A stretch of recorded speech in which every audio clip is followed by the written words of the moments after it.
Assalamualaikum warahmatullahi wabarakatuh. Perkenalkan, kami dari kelompok 8 ingin mempresentasikan hasil kerja kelompok kami yang berjudul Hak Cipta.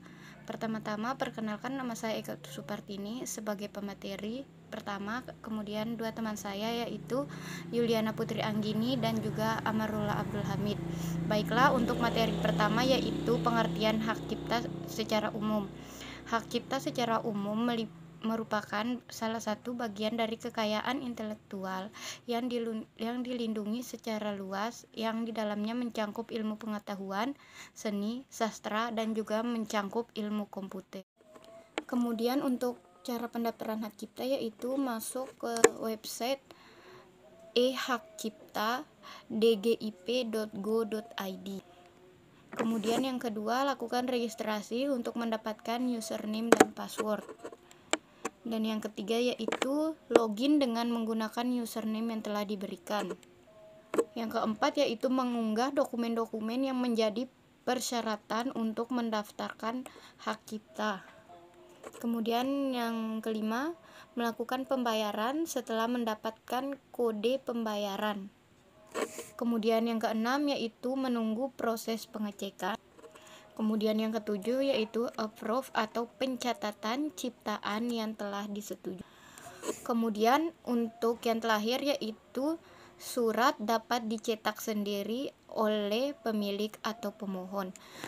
Baiklah teman-teman, untuk materi selanjutnya akan disampaikan oleh teman saya Yuliana Putri Anggini. Baiklah, di sini saya akan menjelaskan tentang jenis pelanggaran hak cipta dan fungsi hak cipta. Jenis pelanggaran hak cipta. Seperti yang telah dijelaskan, setiap karya memiliki risiko untuk disalahgunakan oleh pihak yang tak bertanggung jawab. Oknum yang menyalahgunakan hak cipta dapat dinyatakan melanggar hak cipta.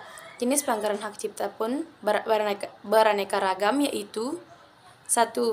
Plagiarisme atau mengutip sebagian atau seluruh kutipan dari orang lain kemudian memasukkannya ke dalam karya sendiri tanpa mencantumkan sumber sehingga seolah-olah kutipan tersebut adalah karyanya sendiri. Yang kedua yaitu mengambil ciptaan orang lain untuk memperbanyak tanpa mengubah isinya dan bentuk atau untuk diumumkan.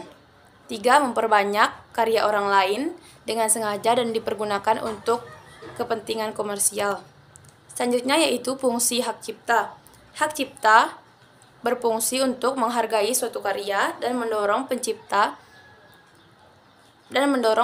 karya tersebut untuk menghasilkan karya baru.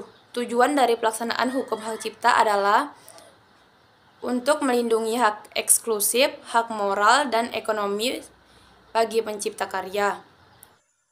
Contoh karya yang memiliki hak cipta.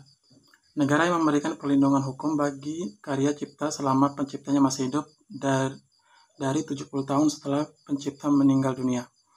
Aturan ini berlaku bagi 9 jenis karya cipta yang diatur dalam pasal 59 ayat 1.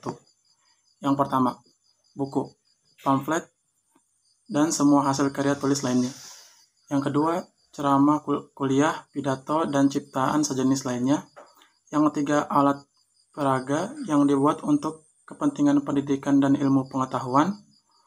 Keempat, lagu atau musik dengan atau tanpa teks. Yang lima, drama musikal, tari koreografi, perwayangan, dan pantomin. Yang keenam, karya seni rupa dalam segala bentuk seperti lukisan, gambar, ukiran, kaligrafi, seni pahat, patung, atau koles. Yang ketujuh, karya arsitektur. Yang ke-8, peta. Yang ke-9, karya seni batik atau seni motif lainnya. Dalam pasal 59 juga disebutkan perlindungan hak cipta maksimal 50 tahun sejak ciptaan dipublikasikan, yaitu pertama, karya fotografi, yang kedua, potret, yang ketiga, karya sinematografi, yang keempat, permainan video, yang kelima, program komputer, yang keenam, perwajahan karya tulis, yang ketujuh, terjemahan, tafsir, saduran, bunga rampai, basis data, adaptasi, aransemen, modifikasi, dan karya lainnya dari hasil transformasi. Yang ke-8, terjemahan, adaptasi. Yang ke-9, komplikasi, ciptaan atau data, baik dalam format yang dapat dibaca dengan program komputer atau media lainnya. Yang ke-10, komplikasi ekspresi budaya tradisional selama kompilasi tersebut merupakan karya asli. Manfaat mendaftarkan hak cipta.